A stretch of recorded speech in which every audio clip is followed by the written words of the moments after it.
یہ وہ سال تھا جب پاکستانی معیشت کی رگوں میں دوڑنے والے تمام تر سرمائے کا رخ کراچی کی جانب تھا، اور یہ منزل تھی بحریہ ٹاؤن کراچی۔ زمینوں کے سودوں میں راتوں رات لاکھوں روپے کروڑوں میں اور کروڑوں روپے اربوں میں تبدیل ہو رہے تھے۔ کھربوں روپے کی اس ریل پیل میں فقط ایک ہی شخص تھا جو بحریہ ٹاؤن کے دروازے پر بیٹھے ہونے کے باوجود اس سارے کھیل سے بے نیاز تھا۔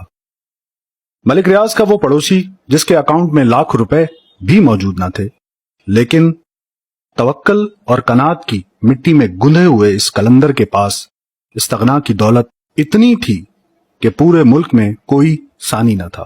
اس بوریا نشین شخص کا نام تھا سید بدیع الدین آغا، جو بحریہ ٹاؤن کے دونوں مرکزی دروازوں کے عین بیچ میں 15 ایکڑ رقبے کا مالک تھا۔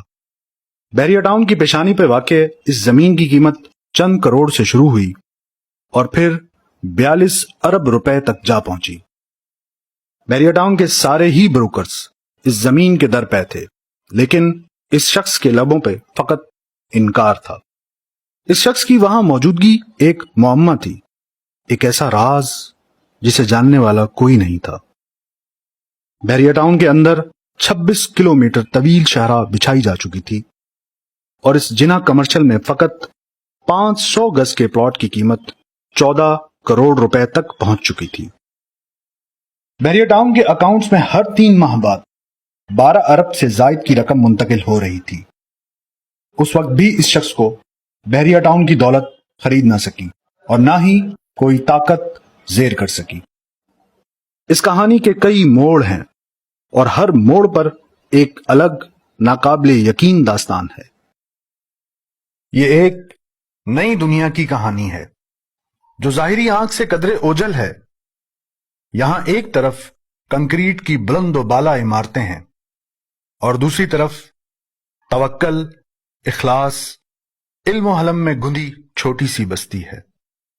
یہاں کے فرش سنگ مرمر کے نہیں، لیکن وہاں چلتے قدم گویا آسمان کو چھوتے ہیں۔ یہ دو دنیاؤں کی اپنی اپنی انتہا ہے، جہاں ایک طرف مال و اسباب کی ہرس ہے اور انہیں گن گن کر جمع کرنے کی ہوس ہے، تو دوسری جانب ان سے مکمل برات۔ اس کہانی کی ابتدا ہوتی ہے 1996 سے، جب سید بدیع الدین آغا کے والد محمد علی آغا سفر کے دوران سپر ہائی وے پر واقع ایک ہوٹل پر چائے پینے کے لیے رکے۔ اس ہوٹل کے برابر میں 1 ایکڑ کے پلاٹ پر علم لگا ہوا تھا۔ اس پلاٹ کے مالک امجد علی نقوی بھی وہاں آ گئے۔ کچھ دیر کی گفتگو کے بعد کہنے لگے، آغا صاحب، اس پلاٹ پر میرا ارادہ امام بارگاہ بنانے کا تھا۔ اب یہ جگہ آپ کے حوالے ہے اور آپ جو چاہیں اس پر تعمیر کریں۔ آغا محمد علی نے اس پلاٹ پر مدرسہ قائم کرنے کا فیصلہ کیا۔ اس وقت یہاں دور دور تک آبادی کا نام و نشان نہیں تھا۔ پانی، بجلی، گیس سمیت کوئی بنیادی سہولت میسر نہ تھی۔ بدیع الدین آغا 14 سال حرم شریف میں گزارنے کے بعد کچھ عرصے پہلے ہی وطن واپس آئے تھے۔ انہوں نے اپنے والد سے کہا کہ یہاں کون پڑھنے آئے گا، اور جو دور دراز کے گوٹھ ہیں مجھے تو ان کی زبان بھی نہیں آتی۔ آغا محمد علی نے کہا، وقت آئے گا یہاں شہر آباد ہوگا۔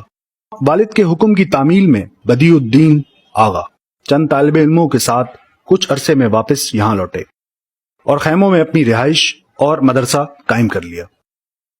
یہاں پینے کو بورنگ کا کڑوا پانی میسر تھا یا پیٹرول کا وہ بو والا پانی جو ٹینکر واپسی پر حیدرآباد سے بھر کر ان کے لیے لاتے تھے۔ ویران و بیابان علاقے میں زندگی انتہائی تکلیف دہ تھی۔ کچھ عرصے بعد ہوٹل کے مالک نے مسجد کے لیے اپنی جگہ عطیہ کی۔ شدید گرمیوں کی ایک انتہائی گرم دوپہر تھی۔ آغا محمد علی چونے سے مسجد کے لیے نشان لگا رہے تھے۔ کسی نے ازراہ مذاق کہا کہ آغا صاحب، اتنی بڑی جگہ پر کس لیے نشان لگا رہے ہیں؟ یہاں تو ڈھونڈنے سے بندہ نہیں ملتا، نماز پڑھنے کون آئے گا؟ آغا محمد علی کا چہرہ دھوپ کی شدت سے سرخ ہو رہا تھا۔ انہوں نے مخاطب کو دیکھا اور کہا، وقت آئے گا، یہ جگہ نمازیوں کے لیے تنگ پڑ جائے گی۔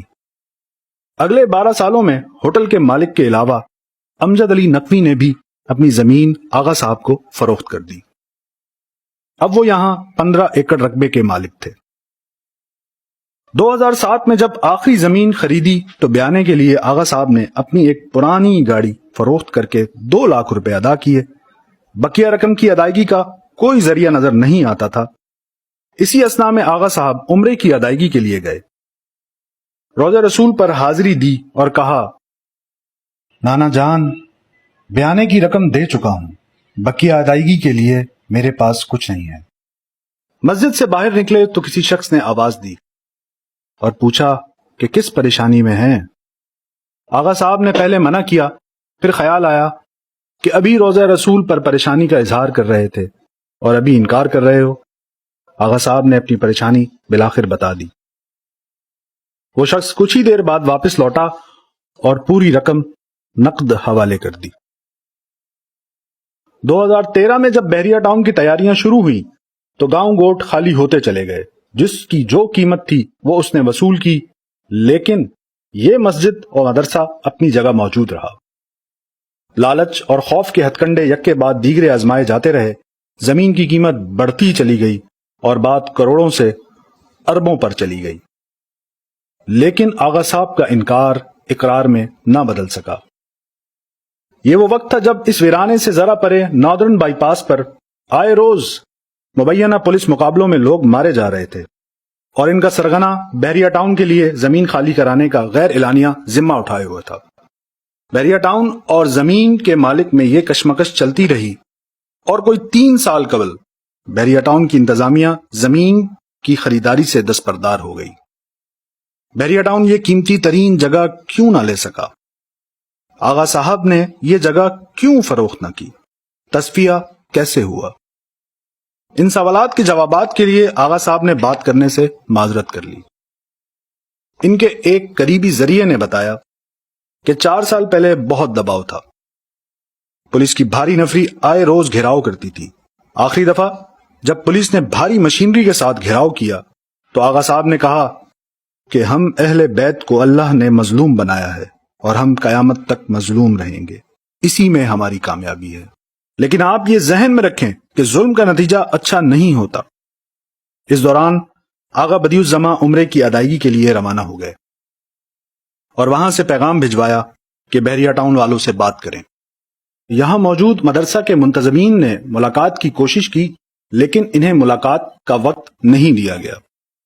عمرے سے واپسی کے بعد آغا صاحب حج کے لیے چلے گئے اور وہاں سے دوبارہ پیغام بھجوایا کہ ہمارا فیصلہ ہو چکا، اب کسی سے رابطہ کرنے کی ضرورت نہیں۔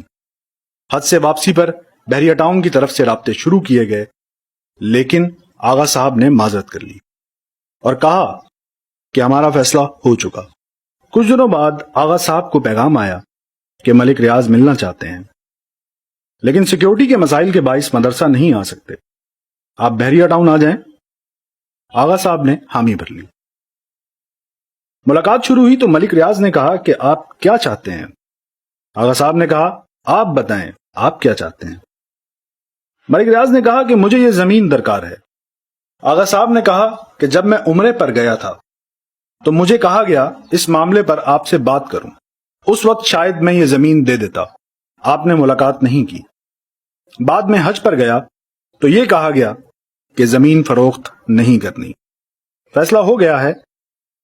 اب آپ اگر 1 انچ کے بدلے 1 کروڑ روپے بھی دیں تو ہم یہ زمین فروخت کرنے پر تیار نہیں ہیں۔ اگر بزور قوت لینا چاہیں تو ہم اپنی چادر کاندھے پر ڈال کر چلے جائیں گے۔ یہ زمین آپ کو مبارک ہو، ہمیں 1 روپیہ بھی درکار نہیں۔ ملک ریاض نے یہ سن کر خاموشی اختیار کر لی اور کچھ دیر کے بعد کہا کہ ہمارا اس زمین پر کوئی دعویٰ نہیں اور نہ کبھی آئندہ آپ کو شکایت ہوگی۔ یوں 5 سال سے جاری یہ تنازع 5 منٹ میں ختم ہو گیا۔ یہ مسجد و مدرسہ اپنے وسیع احاطے کے ساتھ آج بھی اپنی جگہ پر موجود ہے۔ بحریہ ٹاؤن کی طرف سے اپنے اس پڑوسی کو فلٹر شدہ پانی اور بجلی مفت فراہم کی جا رہی ہے۔ بحریہ ٹاؤن کے سامنے اب 3 دروازے ہیں۔ 2 پرشکوہ دروازے اس وسیع دنیا کی طرف کھلتے ہیں، جہاں دولت کے رنگ ہیں، شان و شوکت ہے، تمکنت ہے، راحتیں اور آسائشیں ہیں، اور درمیان کا سادہ سا دروازہ اس چھوٹی سی پروقار دنیا کی طرف کھلتا ہے، جہاں استغنا کی دولت ہے، توکل کی تونگری ہے، فقر ہے، قناعت ہے، سکون اور سکینت ہے، اور یقین جانیے اس گوشے میں راحت ہی راحت ہے۔